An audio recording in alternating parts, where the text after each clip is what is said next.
தகையன் தமிழன்னைக்கு முத்தான முதற்கண் வணக்கங்கள். நீதி நெறியை மூன்றாம் கண்ணாக கொண்டு அமர்ந்திருக்கும் நீதி வழுவா நடுவர் அவர்களுக்கும் இங்கு வருகை தந்துள்ள அனைவருக்கும் என் வணக்கத்தை தெரிவித்துக் கொண்டு என் உரையை நான் தொடர்கிறேன். உங்கள் முன்னால் நான் பேச எடுத்துக்கொண்ட தலைப்பு ஆயுள் தண்டனை. அதுக்கு முன்னாடி நான் ஊழல் அப்படின்னா என்னன்னு சொல்லிடுறேன். ஊழல் அப்படிங்கிறது ஒவ்வொரு அரசு அதிகாரிகளுக்கும் வழங்கப்பட்ட அதிகாரத்தையும் பதவியையும் தன்னுடைய நலனுக்காக தவறாக பயன்படுத்தி கொள்கிறது ஊழல். அடுத்த ஒரு பாயிண்ட் நான் என்ன சொல்வேன்னா, நம்ம கொடுக்கறதுனால தான் இன்னும் ஊழல் வளருது அப்படின்னு நான் சொல்லுவேன். அவன் கேட்குறான், நான் கொடுக்குறேன் அப்படின்ட்டே இருந்தோம்னா அப்போ நம்ம கொடுத்துட்டே தான் இருக்கணும். நம்ம ஸ்டாப் பண்ண ஆரம்பிச்சோன்னா அவன் கேட்க மாட்டான், எதிர்த்து கேள்வி கேட்டான். ஊழலுக்கு ஒரு எடுத்துக்காட்டு நான் சொல்கிறேன், நான் பார்த்தது. இப்போ நம்மளுக்கு கவர்மெண்ட் ஸ்கூலில் பார்த்தீங்கன்னா மதிய உணவு திட்டம் வழங்குவாங்க. அதில் முட்டை போடுவாங்க, ஒரு டெய்லியும் முட்டை கொடுப்பாங்க. மோஸ்ட்லி கவர்மெண்ட் ஸ்கூலில் இருக்க பிள்ளைங்க முட்டை அவ்வளோக்கு சாப்பிட்றதில்லை. எண்ணெயே எடுத்துக்கோங்க, நானும் சாப்பிட்டதில்லை. அன்றைக்கி ஒரு நாள் ஆசிரியர்கள் எல்லாரும் அட்டண்டன்ஸோடு நின்றுட்டு இருக்காங்க. சாப்பிடும் போது எல்லார்ட்டையும் பிடிச்சி திட்டுறாங்க, முட்டையை வாங்குங்க, நீங்கள் சாப்பிடலைனாலும் பரவாயில்ல, வீட்டுக்கு எடுத்துகிட்டு போய் உங்கள் அம்மா அப்பாவுக்கு கொடுங்க அப்படின்னு. நான் வேணாம், எனக்கு பிடிக்காது அப்படின்னு சொல்கிறேன். நீ வாங்கி தான் ஆகணும், இல்லைனா நான் உனக்கு அட்டண்டன்ஸ் தரமாட்டேன்னு சொல்கிறாங்க. ஏன்டா இப்படி பேசுகிறாங்க, இதுக்கு முன்னாடியெல்லாம் வந்ததே இல்லை அப்படின்னு பார்த்தா, அங்கே அந்த சத்துணவில் இருக்கிறவங்க மாணவர்கள் எல்லாம் நிறைய முட்டை எல்லாத்தையும் வாங்கிக்கிறாங்கன்னு தப்பாக கணக்கு காட்டி மீதி இருக்க முட்டை எல்லாத்தையும் வெளியே வித்துட்டு இருக்காங்க.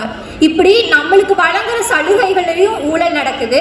அது மட்டும் இல்லாமல் இயற்கை வளங்கள் ரொம்ப பாதிக்கப்படுகிறது இந்த ஊழலால்.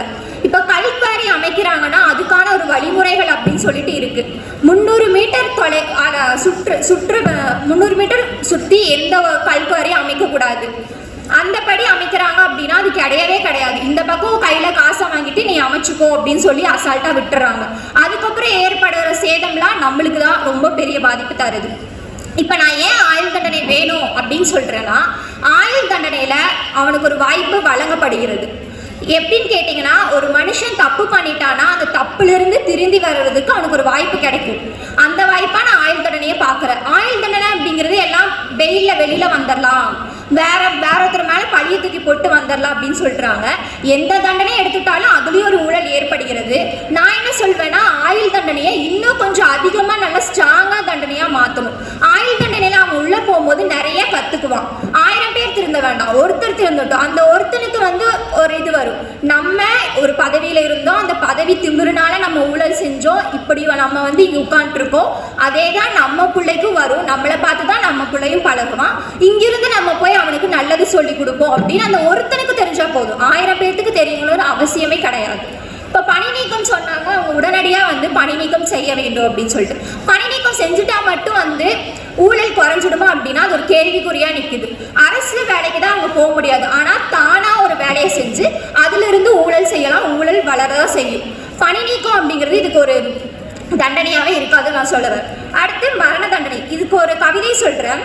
மரியாதையுடன் வாழ்ந்த மனிதனுக்கு ஏற்படும் அவமானம் மரணத்தை விடையும் கொடுமையானது.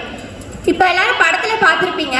எக்ஸாம்பிளுக்கு சொல்கிறேன், ஒரு கௌரவமான ஃபேமிலி அவங்களோட பொண்ணு ஓடி போய் கல்யாணம் பண்ணிட்டான். பொண்ணு முக்கியம் கிடையாது, அவன் அப்பாவும் அம்மாவும் ஃபஸ்ட்டு அழுறது எதுக்காகனா, கோவப்படுறது எதுக்காகனா, என்னோட கௌரவம் போச்சே அப்படின்னு சொல்லிட்டு அழுவாங்க. அப்போவே அவனுக்கு அந்த மரணம் கிடைச்ச மாதிரி அசால்ட்டாக சொல்கிறாங்க, ஒரு உயிரை நாங்கள் தூக்கில் போடுறோம் அப்படின்னு. நான் ஒரே ஒரு கேள்வி எழுப்புறேன். இப்போது ஒரு 4 பேர் தப்பு செஞ்சுட்டாங்க, அந்த 4 பேர் வேற ஒருத்தவங்க மேலே பழிய போட்டு அந்த தப்பே செய்யாதவங்க நீங்கள் தூக்கில் போட்டீங்க. இது ஒரு நாள் தெரிய வருது இவங்க மேலே தப்பே இல்லைன்னு, அப்போ நீங்கள் அந்த உயிரை கொண்டு நிறுத்துவீங்களா? இது ஒரு கேள்விக்குறியாக இருக்குது. யாராவது இதுக்கு பதில் சொல்ல முடியுமா? யாருனாலையும் சொல்ல முடியாது. உயிர் அப்படிங்கிறது விலை மதிக்கத்தக்கது இல்லைங்களா? அடுத்து நான் கடைசியாக ஒன்று சொல்ல விரும்புகிறேன். என்னன்னா, நம்மளால மாற்ற முடியாது அப்படிங்கிறது எதுவும் கிடையாது. முன்னாடி நம்ம முன்னோர்கள் இருக்கும்போது ஜாதி அப்படிங்கிறது எவ்வளோ இருந்துச்சு நீங்கள் இருக்க எல்லாத்துக்குமே தெரியும்.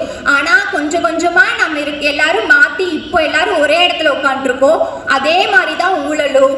இப்போ ஜல்லிக்கட்டு எடுத்துக்கோங்க, எடுத்துக்காட்டுக்கு அரசு அதை வேணான்னு சொல்லிச்சு, நம்ம வேணும்னு சொல்லி நின்று போராடணும். நான் போராடுங்கன்னு சொல்லலை, அரசுக்கு எதிராக நில்லுங்கன்னு சொல்கிறேன். அவர்கிட்ட நீங்கள் இந்த ஊழல் வேணான்னு சொல்லுங்கள், அது அரசு கண்டிப்பாக ஏற்றுக்குவாங்க. நம்ம எல்லாரும் ஒன்று சேர்ந்தா எல்லாமே கண்டிப்பாக நடக்கணும்னு சொல்லி என்னோட உரையை முடிச்சுக்கிறேன். நன்றி.